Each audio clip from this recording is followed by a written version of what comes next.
Friends, আমি রিয়াজ লাইফে তোমাদের সকলকে স্বাগত। আর আজকে যে ব্লগটা করছি সেটা একটু অন্যরকম, তো ব্লগটা দেখতে গেলে তোমরা আমার সঙ্গে থেকো।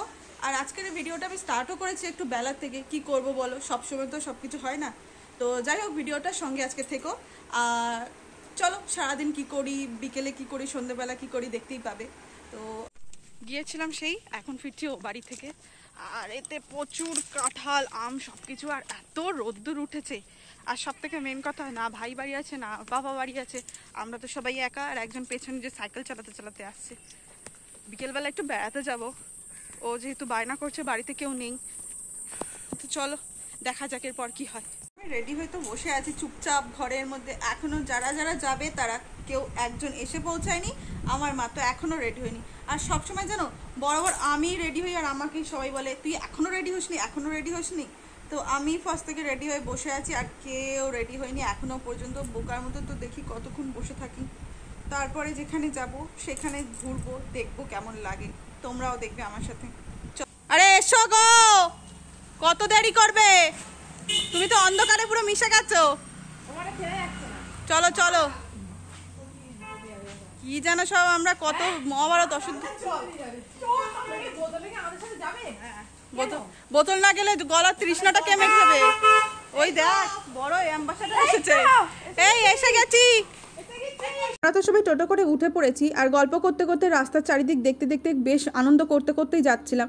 আর মধ্যিখানে আমার মা আর মনি যা হাসি হাসাচ্ছে, মুখে আর হাসি ধরে না। আর কি বলবো, ওদের কথা শুনলে সত্যিই পেটে ফিগ লেগে যায়। আর একটা জিনিস কি জানো, সবাই মিলে যখন গল্প করতে করতে যাই, সেটা কাছে হোক বা দূরে, এরকম আনন্দ হলেই আমার কাছে আর কিছু চাই না। তারপর ফাইনালি আমরা সেই জায়গাটায় পৌঁছে গেলাম। আর এই যে জায়গাটা, এটা তো প্রত্যেকেই জানো এটা কি, এখানে কি কি আছে না আছে, আর এখানে সব কিছু, এই জায়গাটা প্রত্যেকেই যাই।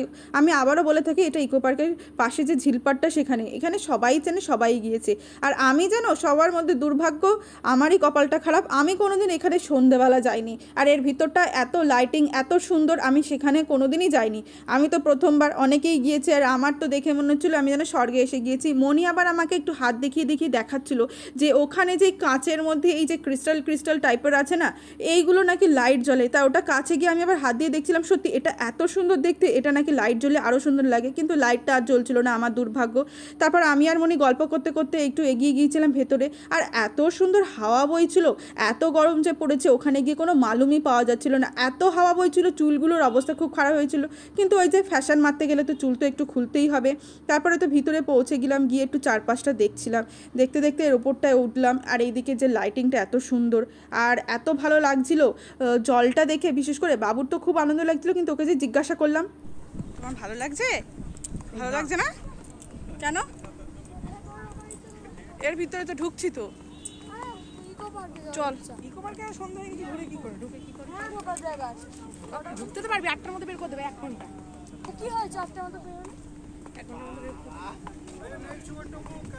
একটুখানি ঘুরে নেবো। সব থেকে বেশি আনন্দ কিসে লাগছিল জানো? রাত্রির বেলা, আর এই জলটা, আর এত সুন্দর হাওয়া বইছিল, আর চারিদিকে এত লাইট, মনটা ভীষণ ভালো লাগছিল। আর যখন সবাই মিলে একসাথে যাওয়া হয়, সেটা কাছে হোক বা দূরে, মন তো ভালো লাগবেই। আর সেখানে মা ভাই প্রত্যেকেই আছে, শুধু ওরা দুজনই ছিল না, একটু মনটা বেশি খারাপ লাগছিল। আর আমি তো চুল মুখে সরাবো না, যতদূর ইচ্ছা, যা ইচ্ছা যা হয় হোক, যা পারে করুক। আর যারা যারা আমাদের সঙ্গে আসেনি, আমাদের বাড়ির লোকগুলোকে বিশেষ করে বলছি, তোরা যে কি মিস করছিস সেটা তোরাই বুঝবি। হ্যাঁ, মানে মানে ভাবছিস কি আমরা কোথাও ঘুরতে যেতে পারি না? দেখে নে শুধু তোরা আমাদেরকে। আমি চুল আমি কিন্তু মুখ থেকে সরাবো না। দেখ, কায়দা মারতে গেলে তো চুল সরাতে চলবে না। এই মালটা নিয়ে এসো। নিয়ে আসবো আমি। বেসিক্যালি আমরা যার জন্য এসেছিলাম, আমার বাবু খুব বায়না করছিল, তো ওর জন্যই এসেছি। কারণ ওর মামাই ঘুরতে গেছে, ওর পাপা ঘুরতে গেছে, আর আমরা এই কজনই বাড়িতে আছি, মানে মেয়েরা আর কি। আর আমার বাবা তো কোথাও যাই না, তো কাছে পিঠের মধ্যে এইখানে আসি। আসলে আমাদের এখানে জায়গাটা আছে আমি জানতাম, কিন্তু সত্যি কথা বলবো কোনোদিনের ভিতরে এই জায়গাটায় আসিনি। একবার এসেছিলাম বাইরে থেকে, একটু ইনস্টাগ্রামে ভিডিও করে চলে গিয়েছি। তো বাবুর জন্যই এসেছি। ও ছোট তো, অতটা বোঝে না, খুব বায়না করছে এখানে যাবো সেখানে যাবো করে। তো আশাটা সত্যি আজ লাভবান হয়েছে, খুব ভালো লাগছে। মাঝে মধ্যে এরকম সবাই মিলে, বিশেষ করে মায়ের সাথে বেরোলে তো মনটা ভীষণই ভালো হয়ে যায়। ভিতরটা ঘুরতে ঘুরতে একটু ভিতরের দিকে গিয়ে এদিক সেদিক দেখছিলাম। আর এখানে অনেক ধরনের ফুল গাছ বসানো আছে, সেগুলো একটু দেখছিলাম। আর জানো তো, ওর ভিতরটায় ঢুকে ওখানে যে সিকিউরিটি গার্ড ছিল ওনার সাথে একটু কথা বলে জানতে পারলাম এই কটেজগুলো নাকি অনলাইনে একটা ওয়েবসাইট আছে, সেখান থেকে বুক করা যায়। আর এখানে 2000 না 3000 টাকা করে মনে হয় এক একটা কটেজ বুক করতে লাগে। আর ভিতরে রেস্টুরেন্টও আছে। যাই হোক, আমরা ঘুরে টুরে এসে বেরিয়ে তো পড়লাম, কারণ আমাদের বাড়ি ফিরতে হবে। আর এখানে এই যে ফুল গাছগুলো দেখছিলাম, আমি বলছিলাম এটা মাধবীলতা, মা বলছিল না। এই নিয়ে একটু কথা হচ্ছিল, তা মা তো বললো মাধবীলতা নয়, তা আমি মাকে তাই বললাম তাহলে হতে পারে। এবার আমরা চলে যাচ্ছি এখান থেকে ফাইনালি। আর সকাল থেকে অনেক ঘোরা মজা সব কিছু হলো। এবার বেরিয়ে একটু চাটা খাবো, তারপর দেখা যাক আবার কি করি। তো চল যাই, গিয়ে দেখি কি হয়। পাগল হয়ে যাবে মা,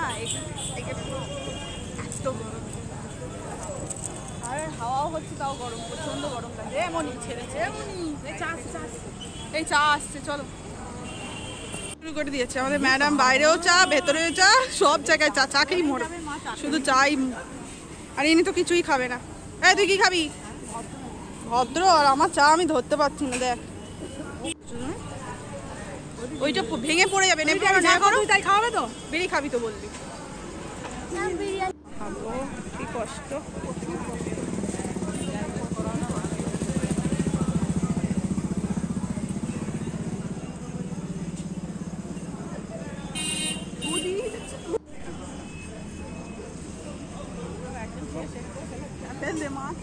ফেলে দিয়েছে, আমি সবাই চুমুক দিচ্ছি। মা তোমার খাওয়ার পরে আমাকে ওখান থেকে গিয়েছিলাম একটু আইসক্রিম খেতে, সবাই মিলে আইসক্রিম খাবো। তো আইসক্রিমওয়ালার কাছে গিয়ে দেখি আইসক্রিমওয়ালা নেই। আর ওখান থেকে দাঁড়িয়ে রয়েছি চুপচাপ। তারপরে আইসক্রিমওয়ালা কাকু আসলো, সবাই মিলে একটু আইসক্রিমও খাচ্ছিলাম। কে কী খাবে সেটাও জিজ্ঞাসা করছিলাম। আমার মতো বরাবর চকোবার খেতে খুব ভালোবাসে, আর আমরা খাচ্ছিলাম ম্যাঙ্গো। তো যাই হোক, সবাই মিলে একটু আইসক্রিম খেলাম। আইসক্রিম খাওয়া দাওয়ার পর একটু সেখানেও দাঁড়িয়ে গল্প করলাম। গল্প করার পর সবাই বাড়ি যাবে বলে শুরু করছিল, আর আমরাও রাত্রির হয়ে গিয়েছে বাড়ি যাবার। এই যে আইসক্রিমটা না আমার ভীষণ ভালো লাগে, ম্যাঙ্গো আইসক্রিম। আর বাবু এখানে দাঁড়িয়ে দাঁড়িয়ে আইসক্রিম খাচ্ছিল, ওকে তাই একটু জিজ্ঞাসা করছিলাম যে তোমার কেমন লাগছে। ভালো লাগছে আইসক্রিম খেতে? তুমি ভালো আছো? পছন্দ হয়েছে তোমার? তো চলো, আজকে সারাদিন কি করলাম, কিভাবে ঘুরলাম, সবটাই তোমাদের সঙ্গে শেয়ার করলাম। তো আশা করি খুব ভালো লেগেছে। আজকের মতো ভিডিওটা এই পর্যন্ত।